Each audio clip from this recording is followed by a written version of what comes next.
Good afternoon, everybody. This is your DFS Army Bold Calls NBA DFS podcast for February 1st of 2019. And I am your host today, the one, the only BoomersDaddy. Joining me is my friend, my partner in crime, the one that we call Bear. What's up, brother? What's up, BoomersDaddy? Oh, just another day in paradise. That's for sure. Day in positive. Last night was a debacle.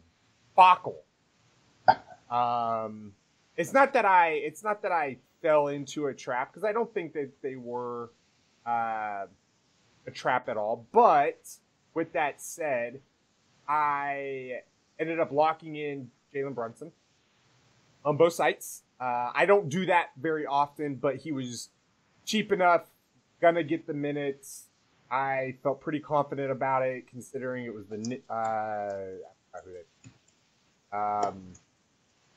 Detroit. And yeah, that kind of, and I completely faded Reggie Jackson.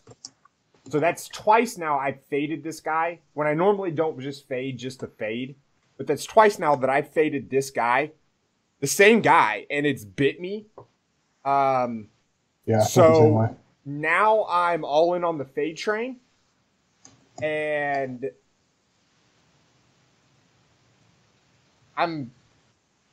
if he keeps killing me, he keeps killing me.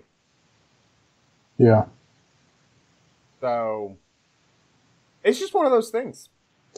Let's see. Yeah. What else screwed everybody last night that we're not thinking of?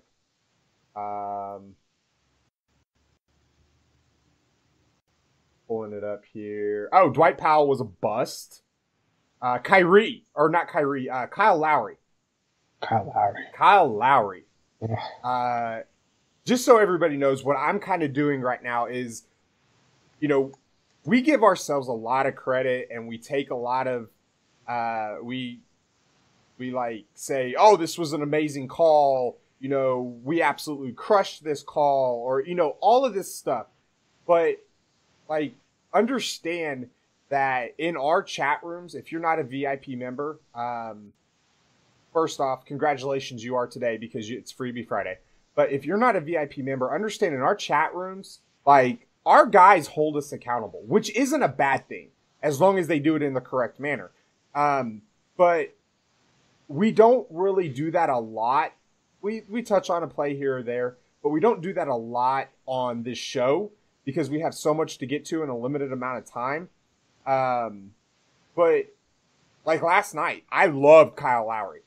He was part of, now I didn't put out a individual play sheet for our members yesterday, but I did have him as basically my core on DraftKings. He was in 65% of my lineups, and he finished Jalen Brunson outscored him. About 4 or 5 points. Yeah, well, it was only 2 on DraftKings, but it was still outscoring. 18 to 14 or something. Yeah, it was bad. And it wasn't even that, it wasn't even like he wasn't on the court. He played a ton. I've never seen so many missed shots. I mean, it was miss after miss after miss after miss after miss. And he was getting wide open looks, and he kept on shooting and just wouldn't fall. And then who went down? Somebody who got hurt for them? For the Raptors? Yeah, somebody in the mid game went out, and Danny Green. And Danny Green went out, and then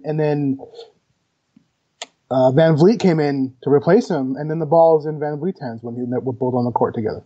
And Lowry becomes the 2-guard basically, and his shots weren't falling, so no bueno. Yeah, I mean it was. I didn't watch a lot of that game. I caught a lot of the Warriors game, but I did not watch a lot of that game. It's one of those things that with family and stuff, I have to go back and watch a lot of these earlier games, the next day or later on that night. So that was one of the things I didn't realize had happened at the time that it was happening. Yeah. The other thing that kind of bit me was I think it was 56% Klay Thompson on FanDuel. And wow. That one caught me by surprise. nothing of an illness, nothing anywhere. And it was one of the things that kind of really, really, really upset me because like I still broke even on FanDuel, and if I would have had Clay, it could have been nice. It could have been really nice. Yeah. So let's see here. What else? Oh, JJ Redick was doing phenomenal in the first quarter, and then he picked up a couple stupid fouls. Yep. And he ended up sitting for a while, and then kind of got out of rhythm. Yep.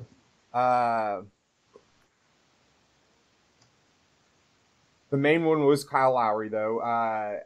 When Clay went out, I replaced him with a lot of Lou Williams, but in some of it, I ended up putting in some Andre Iguodala, some JJ Redick. Those didn't work out quite like I thought they would. Where I could maneuver and get up to Lou, I did. Serge Ibaka and Pascal Siakam went bananas like we said they would. They could have had more along with Giannis, but foul troubles hurt them. Patrick Beverley continued his tear. So Kawhi was a letdown. Big time. He was the one that hurt me the most. Considering that Harrison Barnes, damn near doubled him up at half the price. Yeah. And my main small forwards were Giannis and Kawhi. I had a decent amount of Giannis and Harrison too, which is good. That worked out nicely, but it was painful. I expected Brunson to either put up a 35 or be my drop. So I was okay with that. No, Greek was not a letdown. Greek put up like 60. On DraftKings, he put up 49.5. How was it such a big discrepancy? Blocks? Jesus. Blocks and steals? They're inflated over on FanDuel, remember? Big time. Yeah, I think a block is... Well, yeah, so Greek put up... Two. He put 2 up versus 3. 53 or 54.3 on FanDuel. So it was like a 5-point difference. He did have, 4 steals and 2 blocks, though. So that's where your difference is coming from. Because you're not getting it on the 3-point shots because he only made 1. That's a massive difference. Yeah. So, for his price, he was a little bit of a letdown on DraftKings. On DraftKings, yes. He did what he was supposed to do on FanDuel. That goes along with Joel Embiid. Now, on DraftKings, Joel Embiid put up a 60. So, but, where we're going off about the calls that we did miss, let's hit on 2 of them that, I don't think that you liked so much when we talked about on the pod. They ended up working out, and that's Derek White and Terrence Ross. No, Derek White I wasn't against. Derek White I liked. Okay. Derek White was in I thought you were. He was in my core plays too. Oh, okay. Yeah, he was one of my favorite. I played him a lot yesterday. Actually. Now another mistake I did make was when Jonathan Simmons was ruled out. I didn't play Jonathan Isaac a ton. That was stupid on my part. That's my guy. And I had 0 Miles Turner. I don't like the way that the Pacers offense looks right now. And I really didn't like the way that, when they put Corey Joseph in that starting lineup, I thought it was going to be even worse. But I let all that kind of get to me, and I didn't go with 2 guys that I know that don't rely so much on scoring to put up points in Miles Turner and Jonathan Isaac. Yeah. So that was my mistake there. So top values of the night, though. DJ Wilson, who we've talked about before on the pod for the Bucks. I did not see that happening. Well, so I watched that game, but that was Giannis's foul trouble. Yeah, that's what I was going to say. A lot of that was kind of contributed to foul trouble. Yeah. Johan Bolden for Philly. What did you call him? I call him Johan. I know it's Jonah, but I call him Johan. Sorry. He's such a biblical boy. I didn't see that coming against the Warriors. That was really nice. We went over Reggie Jackson. Lance Stevenson got 30 minutes last night with LeBron coming back. Okay.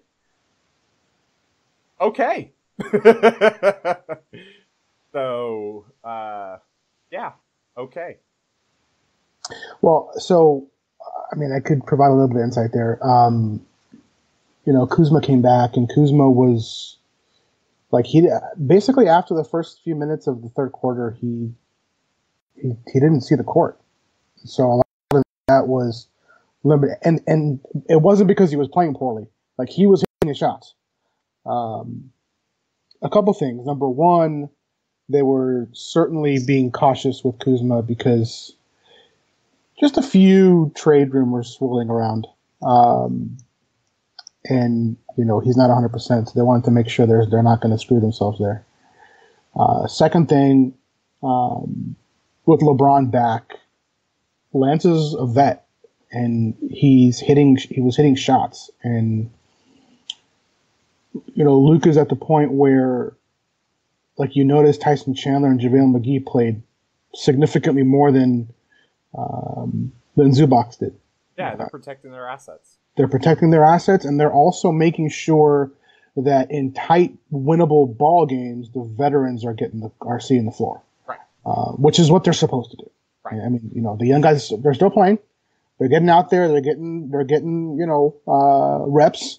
They're playing on the NBA court. They're getting their experience in. But when it's time to win ball games, you play the big boys, and that's essentially what happened. Are you telling me that Ivica Zubac is not a big boy? Size-wise, but not experience-wise. He's young. He's like 20. It's crazy.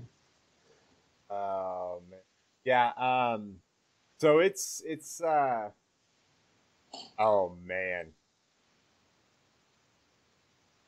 Oh, put this tweet.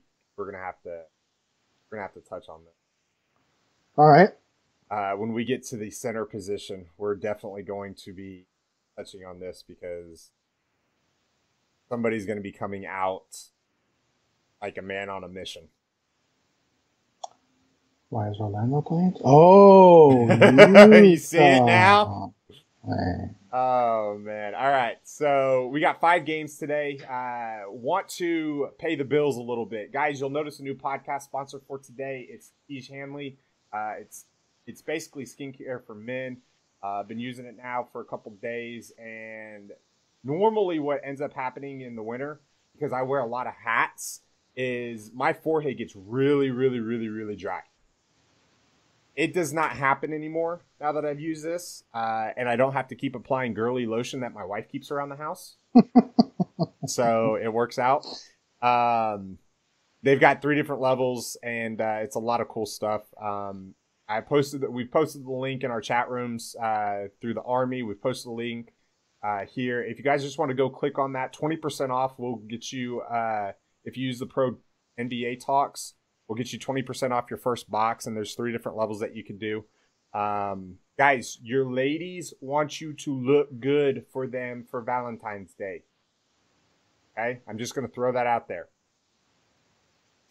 The second thing, Freebie Friday, Bear. I know. So you get all of our picks.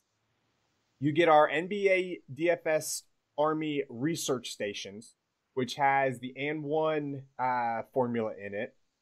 You get all of our sim models for the NBA for both DraftKings and Fanduel that simulate each game based on the minutes up to 5,000 times and produces outcomes. It also produces probabilities of a person to hit 3, 4, 5, 6, 7x and their fantasy points.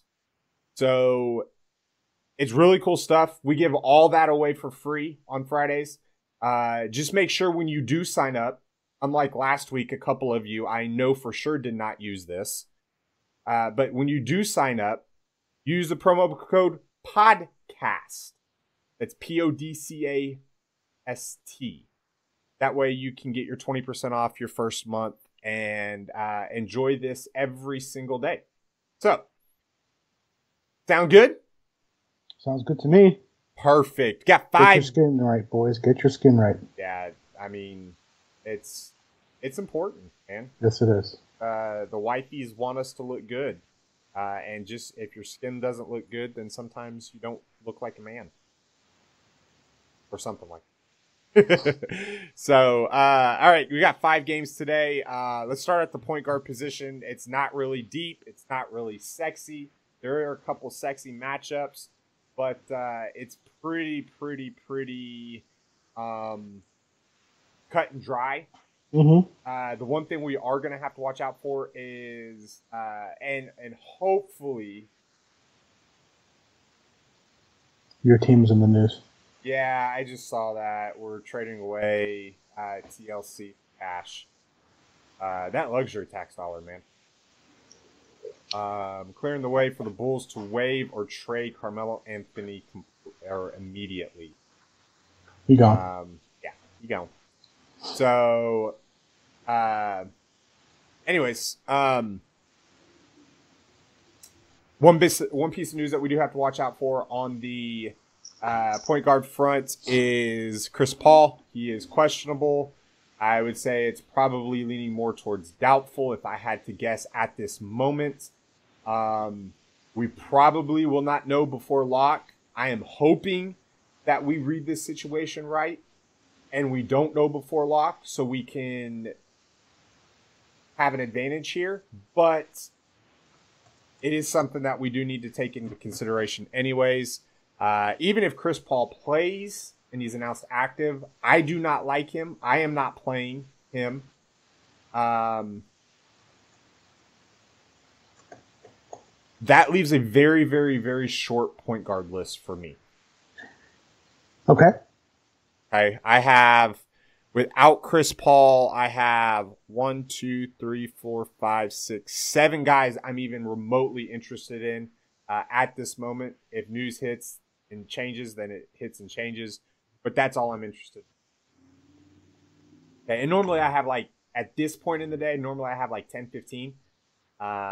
We don't have that many. Yeah, we don't have that many. Now, it does help that it is a shorter 5-game slate. But with that said, there should be at least 10 guys you can talk about or you could talk about, and there's not. Let's start out at the beginning. Russell Westbrook, he's 11-6. I don't know what to do here. I'm trying to push my fandom to the side a little bit and say, you know what? Russ is matchup proof, which he is. There's nobody on the Heat that are going to be able to stop him. What I'm worried about is the pace of the game, the style of the game that's going to happen. And I don't know if he's worth the price today on FanDuel. Because of that. So he's going to see basically one of the more premier athletic wings who's now playing point guard for the Heat in Justice Winslow. Young, athletic, strong, lengthy. I mean, I gotta be honest, man. I don't like it. I don't like this. I don't like the Thunder at all. I do like one Thunder in particular, which we'll talk about. Jeremy Grant actually like here, but besides that, it's going to be a tough matchup for these guys, man. The Heat. It's funny because you look at the Heat, you look at their record, you look at their games. They're not oh my god, unstoppable, and a lot of that is because they're not super talented on the offensive side.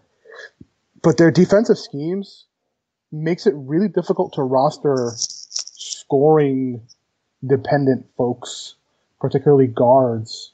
Not just scoring dependent, really any guards against them. It makes it very difficult to do. And because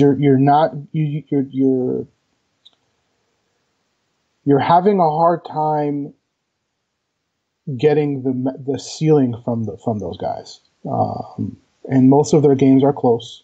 There's a few blowouts. It's the NBA. Best teams get blown out.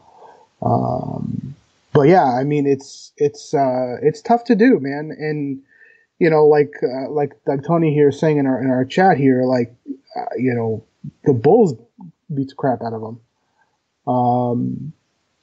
That game was ugly, and it's just bad. It's just bad. Or they didn't beat the crap out of them, but they were beating the crap out of them. They ended up coming back, I think. It was 108 to 89, I thought. They came back, but they were down by a lot at one point in that game. Like, they were getting embarrassed by the Bulls at one point. Well, I would say a loss to the Bulls at 105 to 89 is pretty embarrassing. It is. Definitely is. Yeah, that's the other thing that I didn't think of with this trade that Presti's pulling off is it opens up a roster spot for who? Terrence Ross, maybe? Oh, you won't let that go, are you? Huh?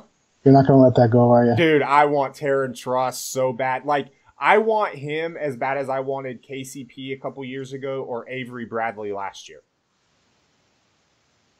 Yeah. Like, I love the progress that Terrence Ferguson has made. And I don't think that we're going to be a completely full team until Robertson gets back and it shores up that perimeter defense a little bit more. But I don't think he's going to be healthy until the end of the season anyways. At least 100% back into the flow. It's going to take him a little bit of time. But, to have a knockdown shooter like Terrence Ross, whew, I understand it's a rental, but whew, that would be nice. Yeah. But, back here to reality. And he's not making that much money. It wouldn't take a lot. He will be. Yeah, but, he's a rental for the rest of the season. Yeah. He's not somebody that I think that we would end up trying to sign in free agency. He's a rental for the rest of this. Try to put us over the edge to get more scoring and stuff like that, and then he's going to walk. I mean, I'm not talking about giving up, Jeremy Grant, a first rounder for him.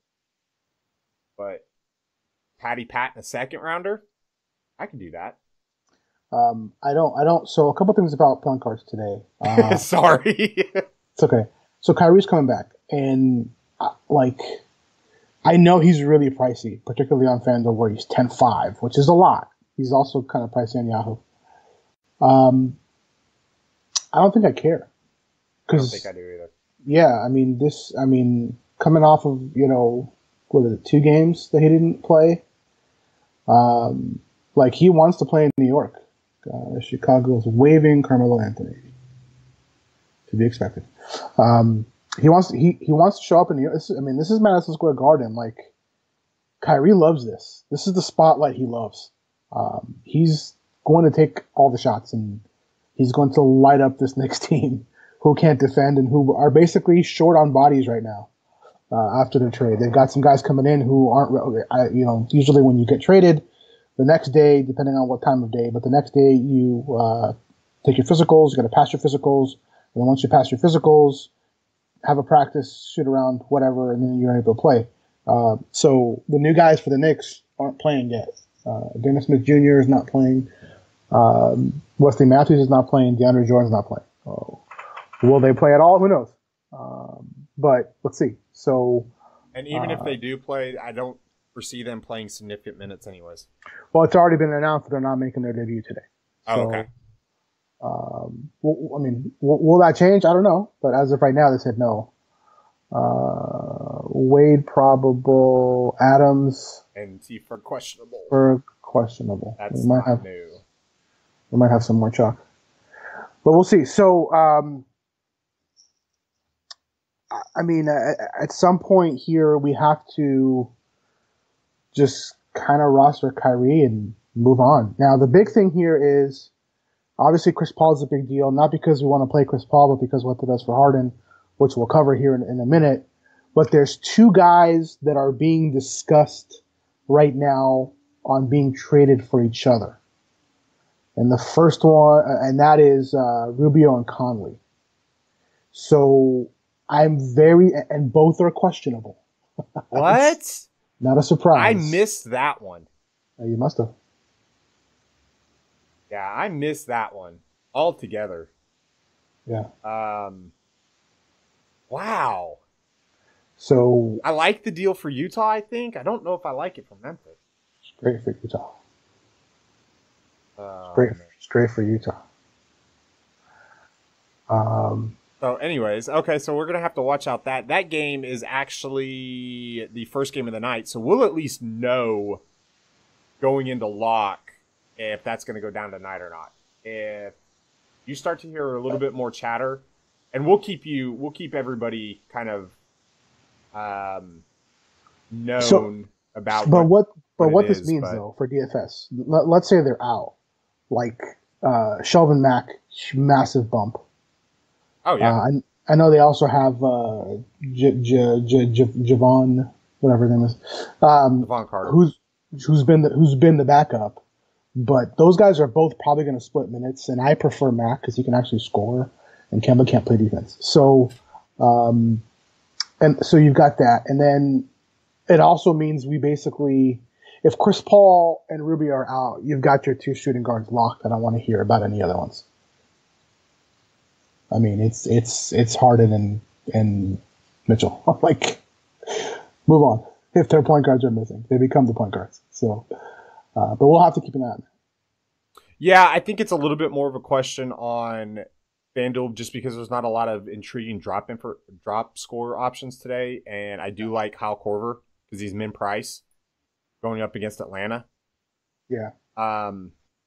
But yeah, definitely those two would be the top options on your core as I give Under Armour some free advertising. So yeah, I do agree with you on a lot of that.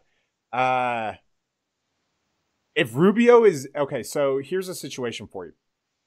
Okay, so if Rubio's out, that obviously catapults Donovan Mitchell into basically the point guard role, which I don't know how much more I like without another ball handler there, because one of the reasons why Mitchell's been so good is because he's able to not only run the point, but he's able to work off the ball as well. And those end up going down, or him working off the ball ends up obviously going way down. So it's a little bit more responsibility. I know what I'm trying to say. I don't know how to explain it.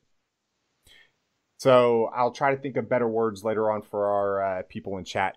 But if that does end up coming to more to fruition, and we'll know more about it from the Mike Conley side because his game is earlier on what we're going to do, does that bring some interest into Trae Young a little bit more for the Hawks? Potentially, I don't hate it. He's been on a tear. I love the way he's been playing. I'm certainly intrigued by it. I know you talk about a guy who's going to be untouched tonight. I mean, for 5 games, considering all the value we're about to get here at point guard. I mean, that's for tournaments. I think I love that.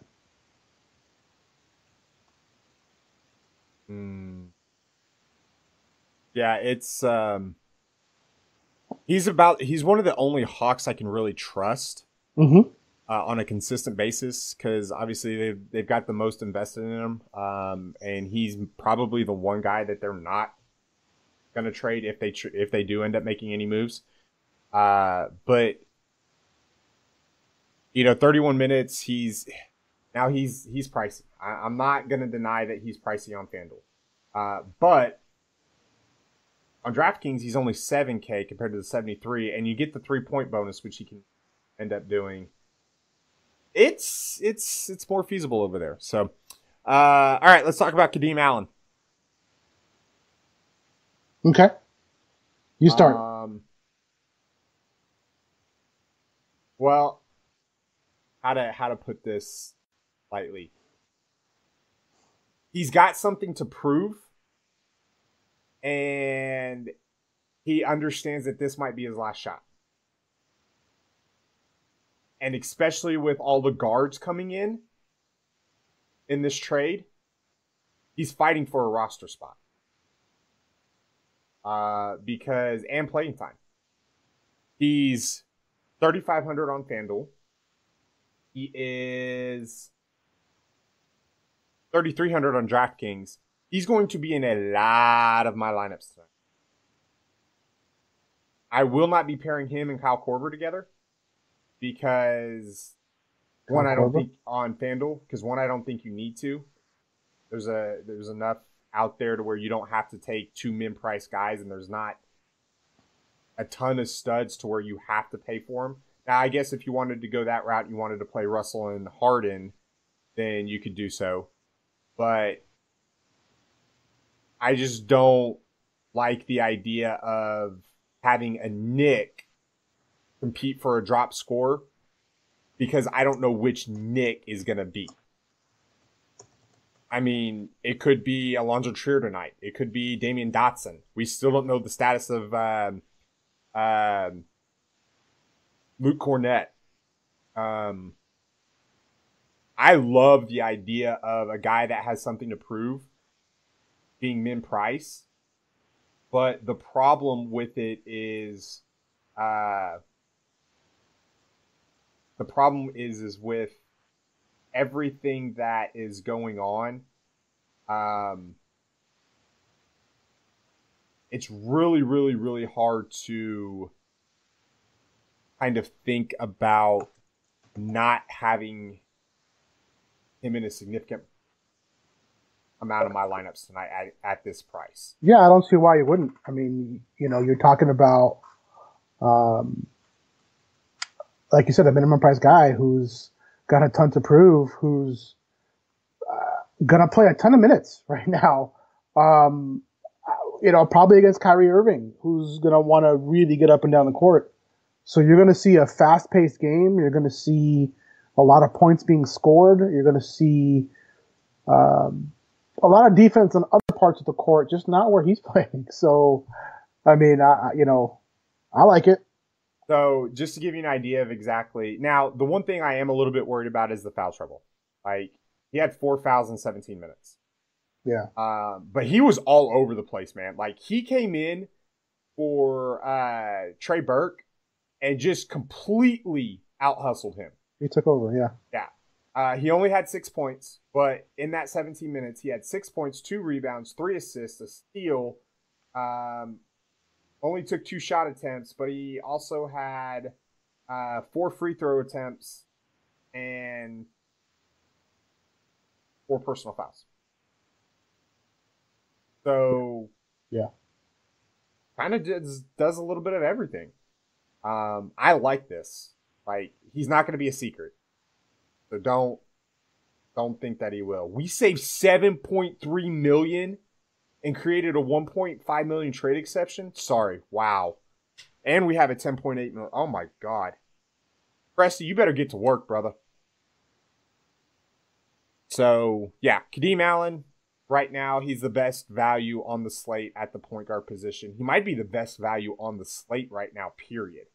He's also going to be hands down the highest owned guy across the industry. Yes. Which is fine, but just letting you know. Yeah, if you're playing cash games, just go ahead and lock them in. Yeah. So. All right, moving on. Yeah. Shooting guards. So obviously we have to wait, but for Chris Paul, but I don't know if I care. Like I'm playing Harden today. I think we'll have enough value where you can just lock him in and move on.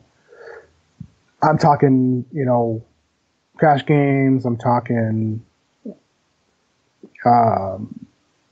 tournaments. I mean, there's nobody on the slate, given the matchup, given his abilities, that has the same ceiling as Harden does today. So, I mean, let's not mess around. Let's play Harden and find your value elsewhere. Yeah, I don't care. Like, for me, I've gotten a lot more aggressive as because I felt like in order to have the edge this season over every other season in the past, I've kind of had to get more aggressive.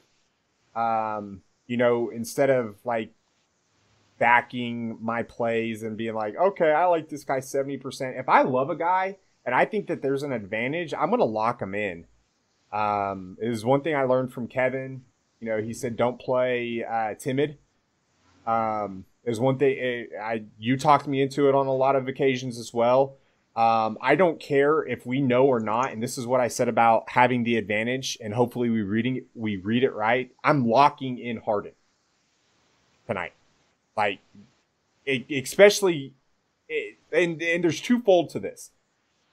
If everything goes exactly according to plan, we're going to get Chris Paul out. We're going to have Harden locked into 100% of our lineups, and we're going to get Gary Harris out. The problem with Gary Harris being out is it opens up. I mean, he'll probably play more anyways, but it's going to be pretty sweet because if he's out, then you can go Barton, and you don't feel like crap for not playing Monty Morris. Well, I was just talking about from the defensive side. Because the more minutes that Gary Harris plays, and I'm not saying that, he can completely shut down Harden. That's not what I'm saying. He is not Kawhi Leonard, okay? But he's still a very, very good perimeter defender, and that maybe 3 or 4 points, maybe 5, limits his upside a little bit when you want as much of that ceiling as physically possible. You want him to have the ability to go for 99. Yeah. Which I would say, and you would probably back me up, I don't see the Rockets blowing out the Nuggets tonight. So we're going to get 4 quarters. And if Paul is out, then we're going to get 4 quarters of point guard James Harden. And we're going to get close to 40 minutes probably, maybe more, especially if the game is close. Now, the one thing I did just think of is, are you concerned at all that if we get like 40 plus minutes of James Harden, that his legs are shot in the fourth quarter? No. Okay. It was just a question. Yeah. So just I'm locking in James Harden. We already talked about Donovan Mitchell. If Rubio ends up being out, then you can lock in the 2 of them. Let's talk about Monty Morris. I think my interest squarely relies on Gary Harris being in or out. Would you agree? No. No? No. Ooh, okay. Explain. To me, it hinges on Jamal Murray. Like, Jamal Murray sits, he's the bunker. Right. That's what I'm saying. So that's what it is for me. Like, Jamal's out. That's really what counts for me.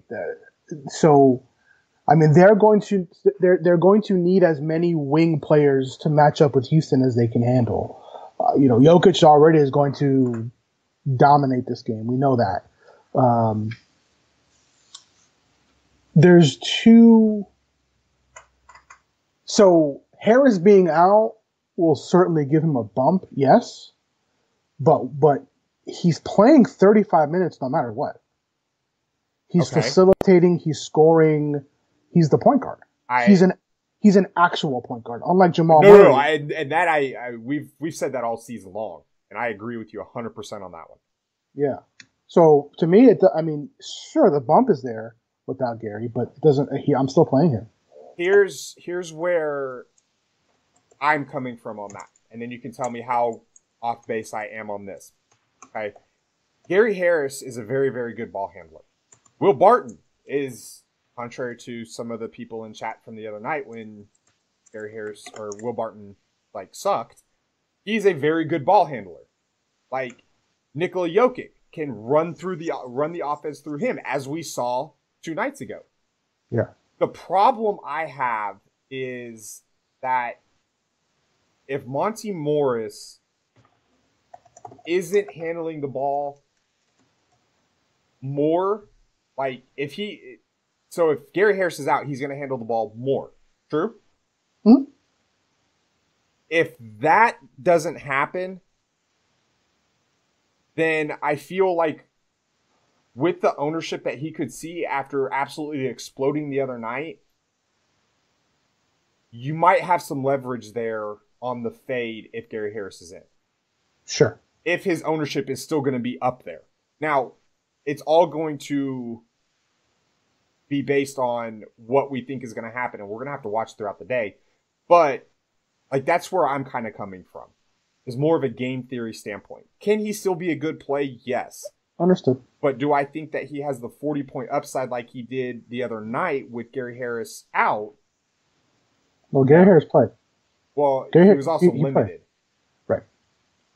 So that's. But he was in. So that was I my think thinking behind that. we have to see if you know, so not if, but who's playing there and who's not. That's what it's going to boil down to. Does it just feel like we're waiting on a lot of stuff to kind of dictate where the slate's going to go today? Yeah, that's exactly what we're doing. Oh, man. Harden came down 500 on DK. Yeah, you just lock him in, guys.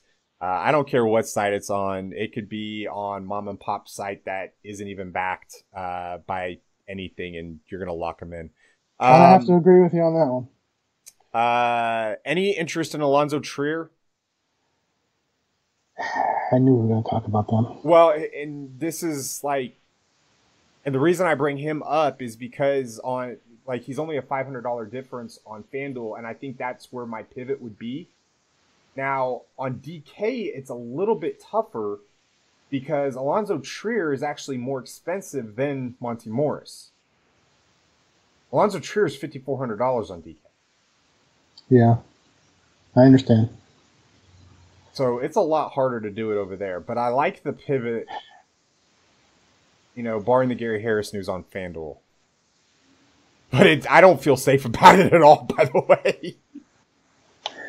Yeah, that's what it boils down to. It's just not it's not safe, and I don't know. I mean, for me, it's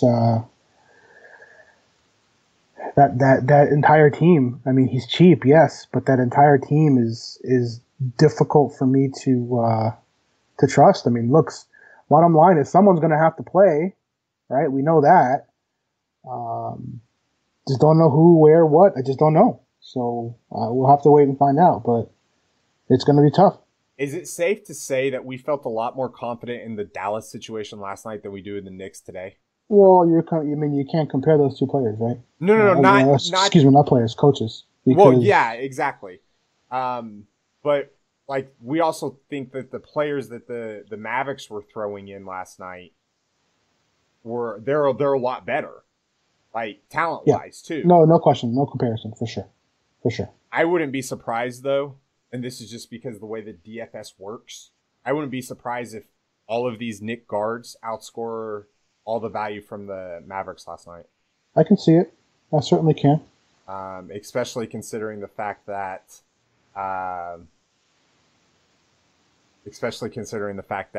this is going against Boston.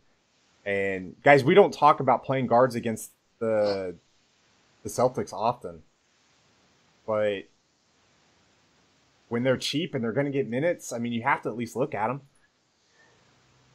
Yeah. Hard to disagree there. So,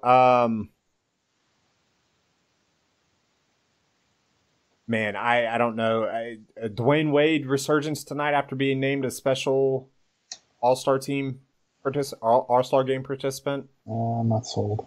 Yeah, I'm not either. He's probable to play. Probably not going with a bunch of these other guards. Malik Beasley is a little bit interesting if Gary Harris is out. He could be a direct pivot also as well for ownership on Monty Morris, just because I think that everybody kind of flocks there. The guard situation in Atlanta, I have no idea what to make of at the moment, but it's there. It's nuts. So Kevin Huerter's playing a lot of minutes, but he's not getting a lot of usage. So the shots are kind of weird. Let's move on to small forward, shall we? Mm-hmm. Any interest in Paul George going up against Justice Winslow? He's on another one of those tears. He's not going up against Justice Winslow. Not Justice Winslow, Josh Richardson. Rich. Yeah. I don't know, man. This price is kind of brutal right now. It's well deserving, but it's brutal. It's brutal. Yeah, it's not. This sucks. I mean, I don't know how else to put it. This sucks. So, like I want to play him, but I'm not paying like. Probably not. Not in this matchup. Like, I mean, he can certainly put up numbers. We know that. But I don't know that you're going to get a 65 from him in this game, which, is what you need to win tournaments. So if I gave you the way they're currently playing as of this moment, Paul George or Joel Embiid? Tonight, well, I'm not playing tonight. No. Not tonight specifically. Depends on the matchups, man. Okay. I was trying to go somewhere with this. Just to let everybody know, last night Joel Embiid was 11-6 on FanDuel. Giannis was 11-5. Paul George is 11-4. Mm. So that's the type of level that he's playing at. He's playing at an MVP type level. And if it wasn't for what Giannis and Harden are doing, he would be getting a lot more conversation about it. Like you said, I don't think I can do it on FanDuel. Now on DK, where he's $9,900, I have a lot more interest there. I don't know if it's going to be like a core type of play, just because the matchup is still tough. But I do have interest, and it's kind of hard not to. And that's fine. I'm okay with that. So to have some interest, I don't know that I can have a lot of it. But yeah, I'm talking like 20%, 25%. That's too high. You think that's too high for a guy that can go 5,500 or 55, 60 points on DK for $9,900? Oh, no, not on DK. No. Yeah, no. On DK. I'm not talking FanDuel. Like, FanDuel, He's almost, FanDuel, he might be 5%. Right. That's more where I was thinking. Yeah. But on DK, I could go up to 20, 25. Yeah. So, he's like Mikey said, he is a much, much, much better play on DK. So, and it's just the pricing discrepancies. Will Barton, obviously, I'm going right back to him. I don't care. $500 isn't expensive enough to scare me. This is why I hate. Draymond Green just pisses me off. What do you say? What do you do? He tweets, "I guess I should cry too. No Charlotte."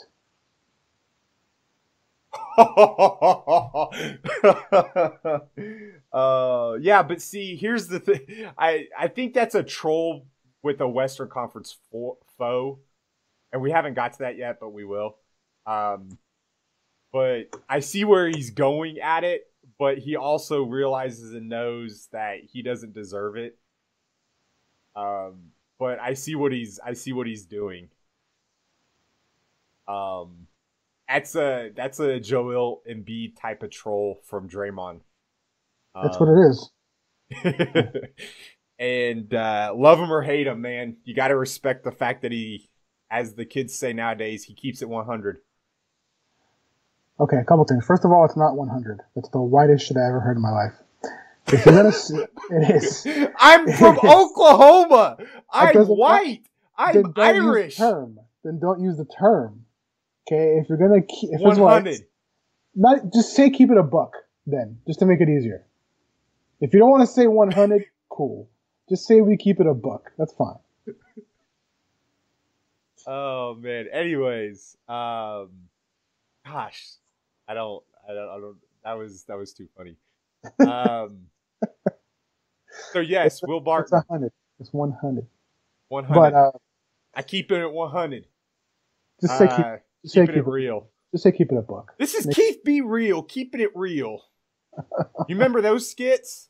I do. Keith Be Real. I think that was on. Oh man, I'm about to show my age. I never thought I'd do this. That was on Will Smith's Big Willie Style album that he put out in like 1998 or 1999. Keith Be Real. 96, maybe? No. It wasn't that early, was it?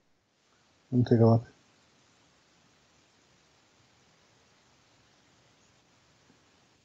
Yes, we talk about pop culture. It was, yeah, you're right, 96, 97. Yeah, there you Good go. call. I had that album. I still have that album.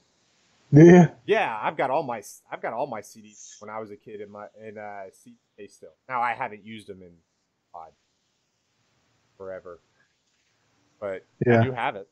So okay. Anyways, Will Barton. I'm going right back to him. I'm not shied off. Oh man, Where are you on Barton? that's what I just said.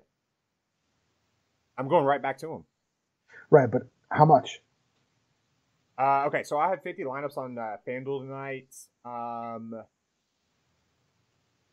Depending on how the news goes. Right now, I've got him at about 35%. But that's because as of right now, I've got Gary Harrison about 15% as well. Fuck. If Gary Harris is out, I'm jumping that up to about 50. Chris Paul's playing. Our hopes and dreams are crushed. I don't care. I'm still playing Harden. So no, actually, here's the reality. It's The going to lower reality Harden's is ownership. exactly. Now we get a 15-ish% Harden versus a 65% Harden. Do you think he's So going to go down that low on a 15-game slate? I think he might. At that price, I think he might. You're going to get a ton of Jokic. You're going to get a ton of people wanting to play Kyrie. Yeah, that's true. Russ is still going to carry a little bit of ownership. Russ is going to carry ownership. If we do see Rubio not playing, everyone's going to want to play Mitchell. I mean, it's going to be way up there. Okay.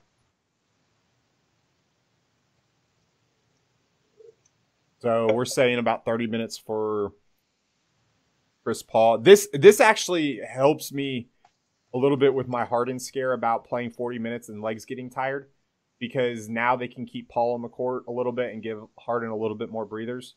So now he plays like, instead of 40, 42 minutes, he's going to play 37 to 39. So I know it's only a couple minutes, but in altitude, a couple minutes does help.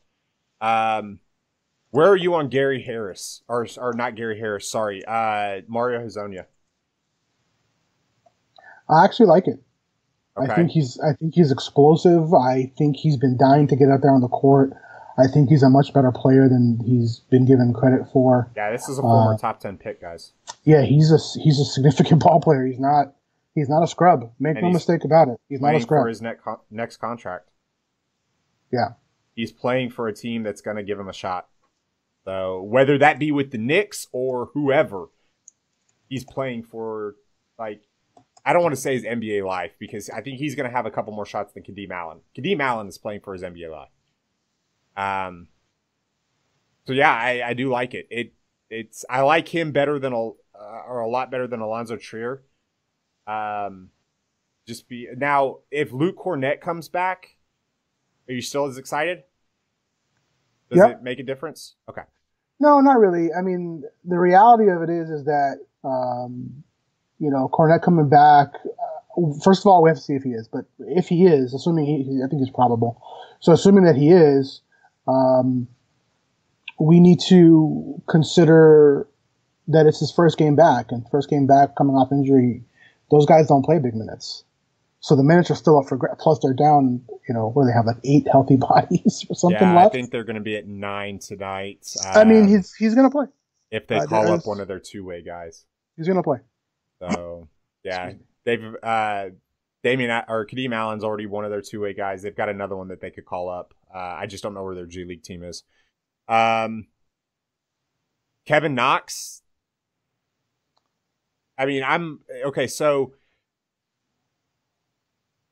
if I want to say go away from like a Hezonja and pay up to be contrarian, you've got one of 3 guys you can do. It's Kevin Knox, Taurean Prince, Nicholas Batum. I don't know where I want to go, because they're all going to play 31, 32 minutes. They're all projected right about the same. Their matchups pretty much the same. I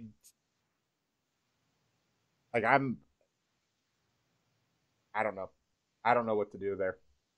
So I might just plug in Hazonia and Will Barton and call it a day. I mean, I think that's your best route. I do have a little bit of Winslow interest. I do have a little bit of Jay Rich interest. Actually, not Jay Rich. Winslow. Kyle Anderson, I'm a little bit interested in. Hazonia, Knox, you mentioned. Not so much Knox. Knox is in a pretty tough spot there. Yeah, I don't think that there's going to be a core play from the small forward position today on FanDuel. Probably not. Unless we get the Gary Harris news before lock. But I do also like Say it. Jay Crowder. Thank you! Because, I mean, the Hawks they're a pretty big team when you consider Dedmon, Collins, Len, right? There are three bigs there. And then they kind of get smallish with, like, Spellman and whoever else. But I don't expect this game to be a blowout. I don't either. Yeah. Now, I do expect the Jazz to come out more focused than they did against the Blazers. Yes.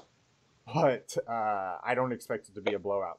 So, and the thing about the Hawks, for all their horrendous, embarrassing record, they play teams really well. They play hard. They play teams well. The problem is that for DFS purposes, trying to figure out their fantasy implications is very, very difficult because it doesn't seem like any of them like really go off. It's more of a collective type of group.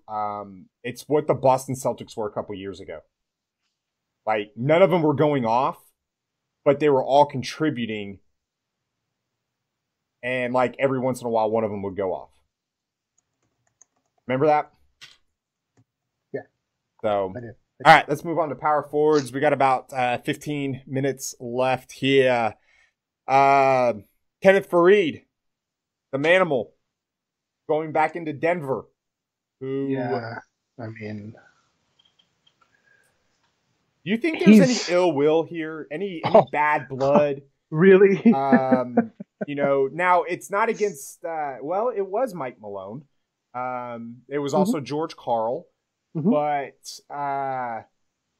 okay, so this is hilarious. On July 13th of last year, our luxury tax bill for the Thunder was $149.3 million. Today it's 66.1. Good job, Sam Presti. Now use all those trade exceptions. Okay, so anyways, back to Kenneth Faried. There's a little bit, just a wee bit of bad blood. Like, he may or may not want to actually, like,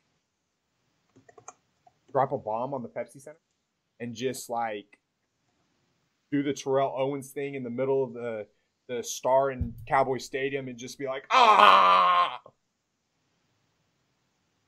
Yeah. Like, he's an emotional dude, man, and he hustles, and I love him. And $7,900, like, we were talking with Luce in one of our private DMs. It was earlier this week, and we said that he's an 8K player, and he's now there, and this is the perfect matchup where he could end up going off. Still, again, like, yeah. He's 6,900 on DK, by the way. So that's more stomachable. But there is definitely some significant bad blood there, and he's going to want to come out and he's going to want to play his nuts off. But the problem I have here is he's going to be facing Jokic, which is not going to be an easy task. So it's not one of those all-in situations, but I definitely do like it. Definitely do like it.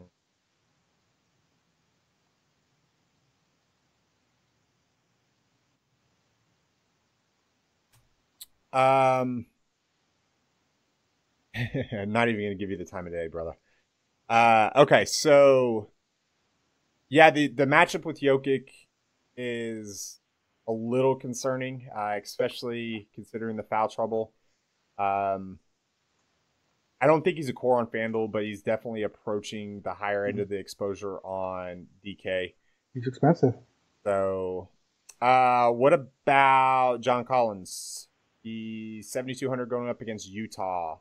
So I'm really glad he finally came down a little bit.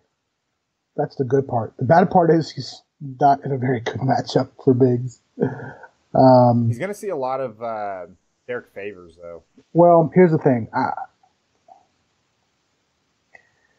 Yes and no, right? Like, Favors has been playing about 24 minutes a game. But they're going to need to play Favors a little bit more to defend John Collins, because Crowder is not going to be able to defend John Collins. So what you're going to see happen is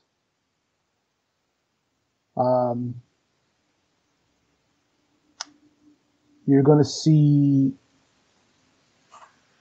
So if Rubio ends up not playing, you're going to see Mitchell, and then you're going to see Ingles and Crowder and Favors and Gobert. That's what you're going to see. Yeah. The issue I have, and I see where I think you're going with this. You think that he's going to end up seeing some more time at the 5 because Dedmon gets in foul trouble? I don't know. That's not something that I can predict, really. I don't know. It's just okay. So how much Gobert do you think he sees? Dedmon? No. Or Collins? Collins. I don't think he will. So do you think that Favors and Crowder can actually kind of contain him a little bit? Or is it just because he's 7,200 that you're sitting there going, I don't know about the profit potential there? Yeah, that's pretty much. I mean, yes, like I don't know. I got a feeling that so rotations wise, when Dedmon sits, it's Len that comes in. So Collins doesn't play the 5. He plays the 4 pretty much most of the time. So that's kind of what happens there. And in any of those scenarios, I don't see Gobert guarding him. He's going to be guarding Len, and he's going to be guarding Dedmon. That's who he needs to be on. So, yeah. So it's more of a price thing with Collins? It's more of a matchup thing with Collins. It's like I'm saying, because it's just not a really good matchup. Like he's been priced down finally. So I've been looking forward. He's been freaking 8,300 for the longest time. So I want to, I want to take advantage of it, but not. This matchup just sucks. It just sucks. Okay. I prefer guards from them, to be honest. Oh, yeah. Absolutely. So, Jason Tatum? Or are you going straight down to Paul Millsap? I like them both. I mean, I've got a combination of them. I even got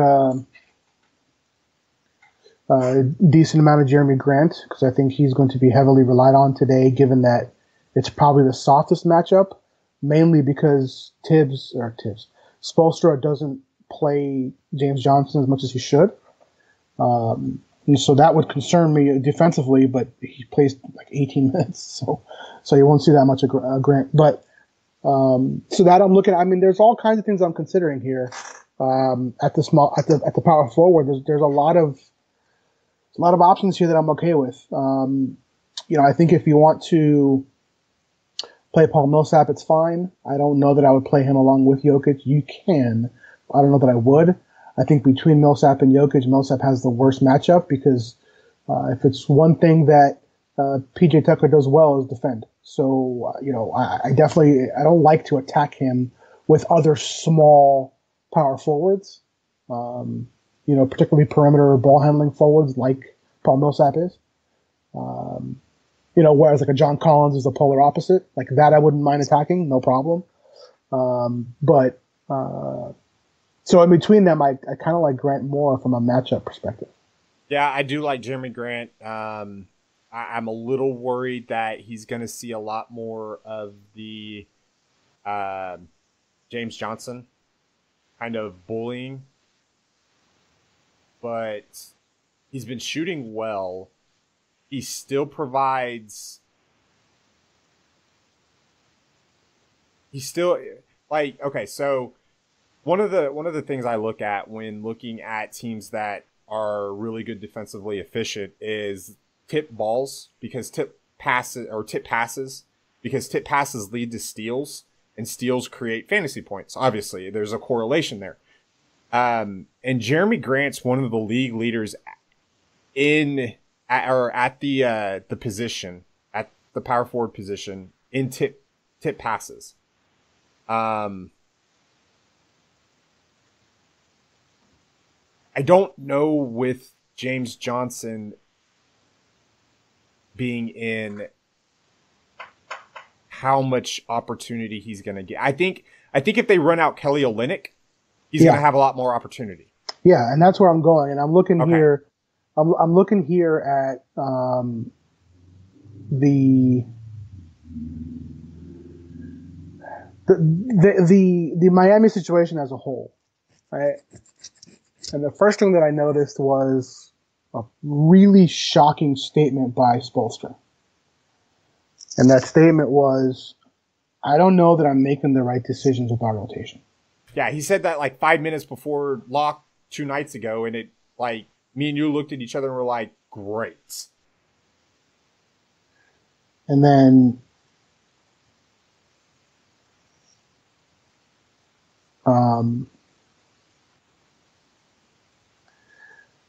you guys are fucking insane. Where was I? So he said, and then all of a sudden, it was Kelly Olynyk who started coming back in. Like he's played about 22-ish minutes the last couple of games here. So it's interesting to me to see, is that going to be a thing now? Because I'm gonna.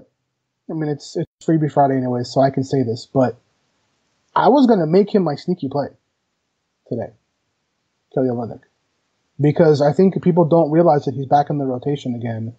People don't see that shit. He's actually playing now, and he gets a team. Where am I? He gets a team that has really struggled lately defensively, and especially from beyond the arc. Right, and which is what he does. Right, he shoots threes. That's his kind of his bread and butter there.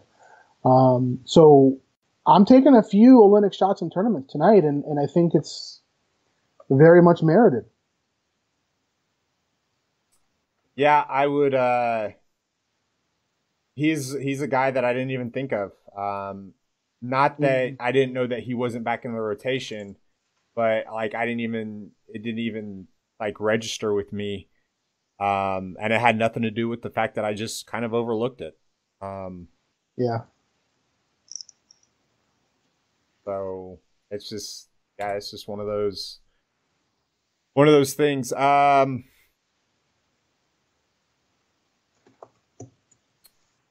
don't really have a lot of like in-depth conversations at the power forward position tonight. I do, however, have a hot take at we need to move on to center because we have to talk about this guy. Okay. Center, Nikola Jokic, very good spot. Fantastic. Awesome.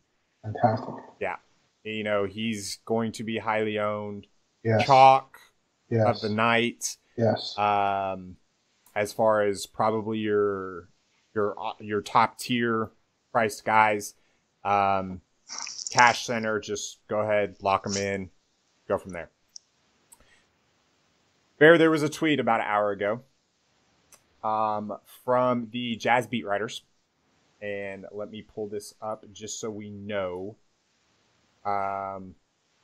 It was from David Locke, and then Eric Woodyard expanded on it with the help of Eric Walden. I think that's all three of the Jazz beat writers. And I shared a video of it too. Yes. Incredible media session with Rudy Gobert. Deep, insightful, and intelligent. Got very emotional when he told us mom called him crying after snub and teared up himself. Eric Woodyard. Rudy Gobert breaks out in tears while discussing all-star snub. Wow. Eric Walden. Rudy grew increasingly emotional speaking about the media with his all-star snubs, said his mom called him crying, said he wrote and deleted several messages on social media, which is the smartest thing to do. Finally, he grew too emotional to speak and walked off wiping away tears. About 30 minutes later, Draymond Green comes out with a tweet that says, "I guess I should cry too. North Charlotte." Cry face emoji 3 times. So people, when we get this recorded, people won't be able to see this, but this is for Draymond Green. Okay, we'll move on. I didn't even see it, and it's probably a good thing. Yeah, probably. Rudy Gobert is, I don't want to say stone cold lock, but he just made, like, and I don't like the Jazz. I'm a Thunder fan. I'd make no qualms about it. But going up against Atlanta at the day after an All-Star snub, and your mom calls you emotional, and it causes you to break out emotionally, yeah, given. Yes, absolutely 100%. It's going to be hard to say no. Yes, exactly. And he's only 8,500 on DK. Like, and you can play him and Joker. Yep, absolutely. So, yeah, it's going to be hard for me to say no to. And I'm doing the same on Yahoo. I'm playing them both too. Like, when you're talking about a guy getting emotional like this, it's, and he has the ability to go out and prove somebody wrong. And he was rightfully snubbed. Sure. Rightfully. He should have been in over Karl Anthony Towns. Definitely. Tobias Harris should have been over Karl Anthony Towns. Steven Adams should have been in over Karl Anthony Towns. Now, that's not saying that Rudy won't get in because somebody's bound to get hurt or pull out or whatever. But as of right now, he's got a chip on his shoulder. Yeah. Use it. Yeah. Hassan Whiteside, no thanks. Interesting. I mean, it's hard to play him. You don't know what you're going to get, and again with Olynyk and Adebayo, it's impossible to know. I agree. It's unfortunate because I wish it was better, but it's not. What can you do? It's extremely hard to play him. He's got all the upside in the world. I guess if you're making 50 lineups, if you want to. Actually, nope, I wouldn't touch him. He's had a 25, a 23, and a 36 against the Thunder the last 3 years. Yeesh. So, no thank you. Al Horford went absolutely, completely freaking bonkers the last 2 games. He's been, man. So, he's been. He is in play. He got jacked up in price, so be careful there. Yeah.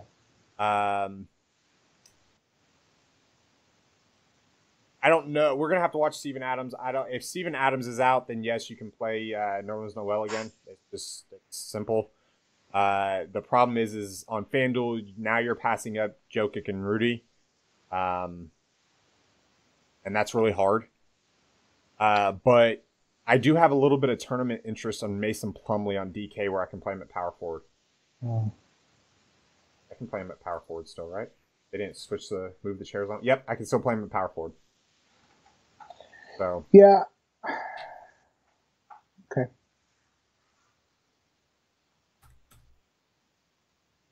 Hey, you disagree? No, I mean I'm okay with it. You're talking about Horford, right? No, Plumlee. Gotcha. Yeah, I kind of have to disagree. Okay.